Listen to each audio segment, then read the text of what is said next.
પરંતુ આમાંથી ઘણા લોકો કોઈ મને મેહુલ તરીકે ઓળખે છે, કોઈ મેંગલા તરીકે, કોઈ મહેલા તરીકે. કદાચ મને પાછો ક્યારેક મોકો મળે ના મળે, પરંતુ આ મહેલાને મેહુલ બોગરા બનાવવામાં જો કોઈનો હરણફાળ ફાળો હોય, મારા દુઃખમાં કંધેથી કંધો મિલાવીને મારી સાથે કોઈ ચાલ્યું હોય તો એ મારો પરિવાર છે, તો એ બદલ આપ સૌનો દિલથી આભાર વ્યક્ત કરું છું. આપણું બાળપણ, આપણી યાદ શક્તિ જનરલી બધાની 10 વર્ષ પછીની હોય.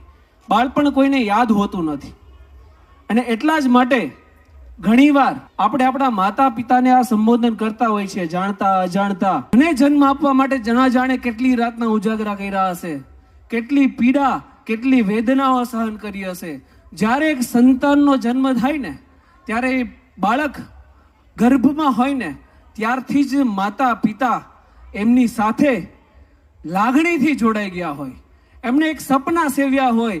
હજુ એનો જન્મ ના થયો હોય ત્યાં સુધી, ત્યારે માતા પિતાએ નક્કી કર્યું હોય કે મારો બાળક શું કરશે, શું બનશે, જીવનમાં કેટલો આગળ વધશે, એની માટે હું શું કરીશ.